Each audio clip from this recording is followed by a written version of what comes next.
ನನ್ನ ಆತ್ಮೀಯ ವೀಕ್ಷಕ ಬಂಧುಗಳಿಗೆ ಅನಂತ ನಮನಗಳು. ಈಗ ನಮ್ಮ ಡಾಕ್ಟರ್ ಅಂಬೇಡ್ಕರ್ ಅವರು ಒಂದು ಮಾತನ್ನ ಹೇಳಿದ್ದಾರೆ. ಅದನ್ನ ಈ ದಿನ ನಲ್ನುಡಿ ಅನ್ನುವಂಥ ಒಂದು ಪೇಜ್ನಲ್ಲಿ ನಮ್ಮ ಡಾಕ್ಟರ್ ಬಾಳಾ ಸಾಹೇಬ್ ಅಂಬೇಡ್ಕರ್ ಅವರ ಒಂದು ಅತ್ಯುತ್ತಮವಾದಂತಹ ಮಾತನ್ನ ಹಾಕಿದ್ದಾರೆ. ಇದು ಒಂದೇ ಮಾತಿನ ಮೇಲೆ ನಾನೊಂದು 4 ಮಾತು ಆಡ್ಬೇಕಂತ ಕೂತಿದ್ದೀನಿ. ನಮ್ಮ ಡಾಕ್ಟರ್ ಅಂಬೇಡ್ಕರ್ ಅವರು ಸ್ಪಷ್ಟ ನಿಷ್ಠುರವಾದಿಗಳು.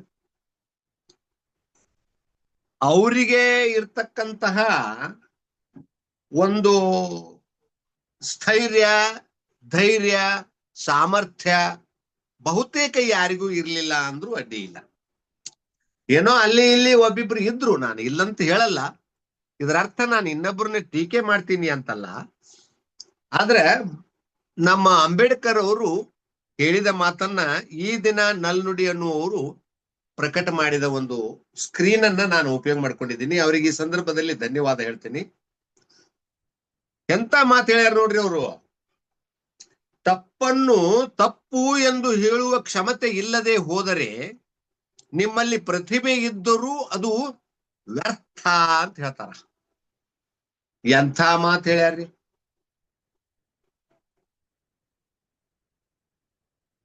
ಈ ವಿಷಯದಲ್ಲಿ ನನಗೂ ಕೂಡ ಮಾರ್ಕ್ಸ್ ಕಮ್ಮಿ ಬರ್ತಾವ. ಯಾಕಂದ್ರೆ ಅಂಬೇಡ್ಕರ್ ಅವರು ಹೇಳಿದಂಗ ನಾನು ತಪ್ಪನ್ನ ತಪ್ಪು ಅಂತ ಹೇಳುವಂತಹ ಎದೆಗಾರಿಕೆಯನ್ನ ಸದಾ ತೋರಿಸ್ಲಿಕ್ಕೆ ಆಗಲ್ಲ. ಕೆಲವೊಂದು ಬಾರಿ ತೋರಿಸ್ತೀನಿ.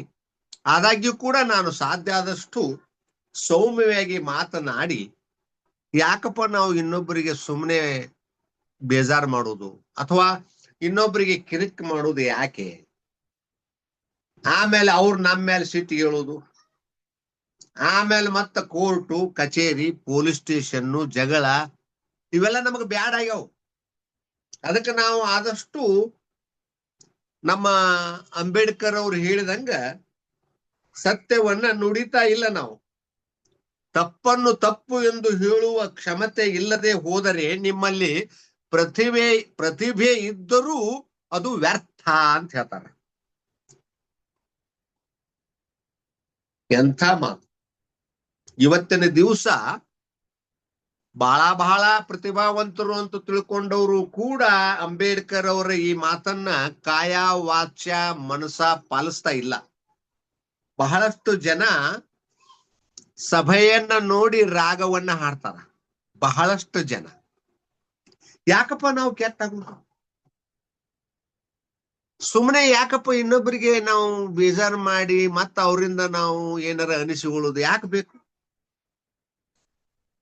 ಅವ್ರೇನಾರ ತಪ್ಪು ಮಾಡಿದ್ರೆ ದೇವ್ರು ಅವ್ರಿಗೆ ನೋಡ್ಕೊಂತ, ನಾವ್ಯಾಕಪ್ಪ ಅದ್ರಾಗ ಇಂಟರ್ಫಿಯರ್ ಆಗ್ಬೇಕು ಅಂತ ನಮ್ಮಂಥವ್ರು ಒಂಚೂರು ಹಿಂದಕ್ಕೆ ಸರ್ಕೊಂತೀವಿ.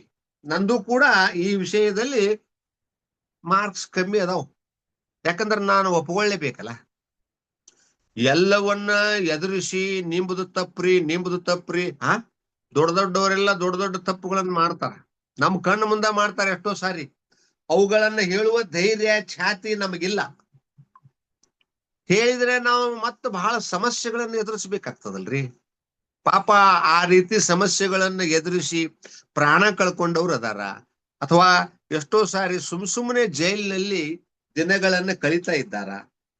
ಇಂಥವೆಲ್ಲ ಸಮಸ್ಯೆಗಳನ್ನು ಎದುರಿಸ್ಲಿಕ್ಕೆ ಯಾಕ್ರಿ ಯಾರು ಸಿದ್ಧಕ್ಕಾರ ಹೇಳ್ರಿ? ಮನಿ ಮಠ ಬಿಟ್ಟು ಸತ್ಯವನ್ನ ಹೇಳಿ ಪೊಲೀಸ್ ಸ್ಟೇಷನ್ಗೆ ಎಡ್ತಾಕೋದು, ಕೋರ್ಟಿಗೆ ಎಡ್ತಾಕೋದು, ಜೈಲಿನಾಗ ಬೀಳುದು, ಪ್ರಾಣ ಕಳ್ಕೊಳ್ಳೋದು ಯಾಕೆ ಬೇಕಾಗಿದ್ರಿ? ಮಾಡಿದವ್ರು ಅಂತಾರ ಮನೆಯಂತ ಕಡುಬ. ಯಾವುದೇ ಮನುಷ್ಯ ಏನೇ ಕೆಟ್ಟ ಕೆಲಸ ಮಾಡ್ಲಿ ಅದಕ್ಕೆ ಪ್ರತಿಫಲವನ್ನ ಇದೇ ಜನ್ಮದಲ್ಲಿ ಅನುಭವಿಸಿ ಹೋಗ್ಬೇಕು. ಇದು ಕಲಿಯುಗದ ಶಾಸನ. ಯಾರು ಇದರಿಂದ ತಪ್ಪಿಸಿಕೊಳ್ಳಿಕ್ ಸಾಧ್ಯವಿಲ್ಲ. ಆ ವ್ಯಕ್ತಿ ಬೇಕಾದಂತಹ ದೊಡ್ಡ ವ್ಯಕ್ತಿ ಆಗಿರ್ಬಹುದು, ಮಹಾನ್ ವ್ಯಕ್ತಿ ಆಗಿರ್ಬಹುದು. ಆದ್ರೆ ಕರ್ಮ ಸಿದ್ಧಾಂತದ ಪ್ರಕಾರ ಅವನು ಯಾವತ್ತಿಗೂ ಸಮಸ್ಯೆಯಿಂದ ಹೊರಗೆ ಬರ್ಲಿಕ್ಕೆ ಸಾಧ್ಯ ಇಲ್ಲ. ಅದಕ್ಕೆ ಶಿಕ್ಷೆಯನ್ನು ಅನುಭವಿಸಲೇಬೇಕು. ನಾನು ಹೇಳಿದ್ನಲ್ಲ, ನರಗಳ ತಜ್ಞ ಡೆಸ್ಮಂಡ್ ಫ್ರೈಡ್ ಮನೋವಿಜ್ಞಾನಿ ಒಂದು ಮಾತನ್ನ, ಅದ್ಭುತವಾದ ಮಾತನ್ನ ಹೇಳ್ಯಾರ. ನಮ್ಮ ಮನೆಯೊಳಗೆ ನಾನು ಅದನ್ನ ಚೆನ್ನಾಗಿ ಕಾಣುವಂಗ ಶೋಕೇಸ್ ಮೇಲೆ ಹಾಕ್ಸಿದೀನಿ. ಈ ಗಾಡಿ ಮೇಲೆ ಕಟ್ ಮಾಡಿ ಹಾಕಿಸ್ತಾರಲ್ರಿ, ಆ ತರ ಪ್ಲಾಸ್ಟಿಕ್ ಇಂದು. ಏನ್ ಹೇಳ್ತಾರ ಅವ್ರು ಅಂದ್ರ, ನಮ್ಮ ತಪ್ಪುಗಳನ್ನು ದೇವರು ಕ್ಷಮಿಸಬಹುದು, ಆದರೆ ನಮ್ಮ ನರಮಂಡಲ ಕ್ಷಮಿಸಲಾರದು ಅಂತ ಹೇಳ್ತಾರೆ. ಆ ಮಾತಿನ ಮೇಲೆ ವಿಶ್ವಾಸ ಇಟ್ಟುಕೊಂಡು ಅದೇ ಮಾತಿನಂತೆ ಬಹಳಷ್ಟು ಜನರ ಸೊಕ್ಕು, ಗರ್ವ, ಅಹಂಕಾರ ಅಡಗಿ ಹೋಗಿದ್ದನ್ನ ನನ್ನ ಕಣ್ಣು ಮುಂದೆನೆ ನಾನು ನೋಡಿದ್ದೀನಿ.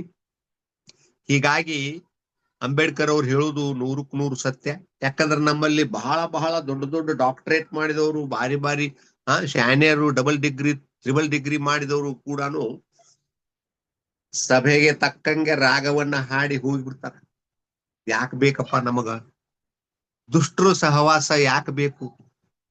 ದುಷ್ಟರ ಕಣ್ಣಿಗೆ ನಾವು ಎಂದೂ ಬೀಳಬಾರ್ದಪ್ಪ. ಯಾಕೆ? ಏನ್ ಹರ್ಕತ್ ಆಗ್ಯದ? ಅವ್ರಿಗೆ ಒಳ್ಳೇದಂದ್ರೆ ಆಗಿ ಬರುವುದಿಲ್ಲ. ಆ ಒಳ್ಳೇದು ಅವ್ರಿಗೆ ಆಗಿ ಬರದೇ ಇರ್ತಕ್ಕಂಥ ಒಳ್ಳೆಯದನ್ನ, ಸತ್ಯವನ್ನ ಹೇಳಿ ನಾವ್ಯಾಕಪ್ಪ ಸಮಸ್ಯೆಯನ್ನ ಮೈ ಮೇಲೆ ಎಳ್ಕೊಳ್ಳೋದು ಅಂತ ಬಹಳಷ್ಟು ಜನ ನಾವು ಹಿಂದಕ್ಕೆ ಸರ್ಕೊಂಡ್ಬಿಡ್ತೀವಿ. ಆದ್ರೆ ಅಂಬೇಡ್ಕರ್ ಅವರು ಅಂತವ್ರು, ಆಮೇಲೆ ನಮ್ಮ ಗಾಂಧೀಜಿ ಅಂತವ್ರು ಹಿಂದಕ್ಕೆ ಸರ್ಕಿಲ್ಲ.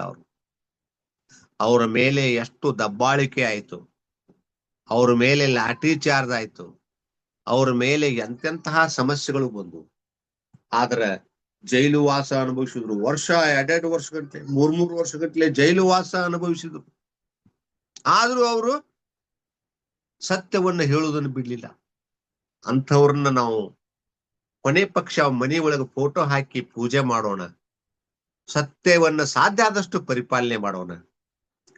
ಇನ್ನ ಉಳಿದವರನ್ನ, ದುಷ್ಟರನ್ನ ದೇವರು ನೋಡ್ಕೋತಾನ, ಅವ್ರಿಗೆ ಏನ್ ಶಿಕ್ಷೆ ಕೊಡ್ಬೇಕು ಕೊಡ್ತಾನ ಅನ್ನುವಂತಹ ಮಾತನ್ನ ಹೇಳ್ತಾ ನನ್ನ ಮಾತುಗಳನ್ನ ಇಲ್ಲಿಗೆ ಮುಗಿಸ್ತಾ ಇದ್ದೀನಿ ಸರ್. ದಯವಿಟ್ಟು ಆಧ್ಯಾತ್ಮಿಕವಾದಂತಹ ವಿಚಾರಗಳು, ಅಲೌಕಿಕವಾದಂತಹ ವಿಚಾರಗಳು, ರಾಜಕಾರಣಕ್ಕೆ ಸಂಬಂಧಪಟ್ಟಂತಹ ವಿಚಾರಗಳು, ಕ್ರಿಕೆಟ್ಗೆ ಮತ್ತು ಇನ್ನುಳಿದ ಆಟಗಳಿಗೆ ಸಂಬಂಧಪಟ್ಟಂತಹ ವಿಚಾರಗಳು, ದೈಹಿಕ ಮಾನಸಿಕ ಆರೋಗ್ಯಕ್ಕೆ ಸಂಬಂಧಪಟ್ಟಂತಹ ವಿಚಾರಗಳು, ಆರೋಗ್ಯವನ್ನ ನಾವೆಲ್ಲರೂ ಹೇಗೆ ಸರಿ ಇಟ್ಕೊಂಡು ಹೋಗಬೇಕು ಅನ್ನುವಂತಹ ವಿಚಾರಗಳನ್ನ ನಾವು ಪ್ರಕಟ ಮಾಡ್ತಾ ಇರ್ತೀವಿ. ತಾವು ನಮಗೆ ದಯವಿಟ್ಟು ಬೆಂಬಲಿಸಬೇಕು ಅಂತ ವಿನಂತಿಯನ್ನ ಮಾಡ್ಕೋತಾ ನನ್ನ ಇವತ್ತಿನ ಈ ವಿಡಿಯೋವನ್ನು ಮುಗಿಸ್ತಾ ಇದ್ದೀನಿ ಸರ್. ಮುಂದಿನ ವಿಡಿಯೋದಲ್ಲಿ ಭೇಟಿ ಆಗೋಣ. Thank you.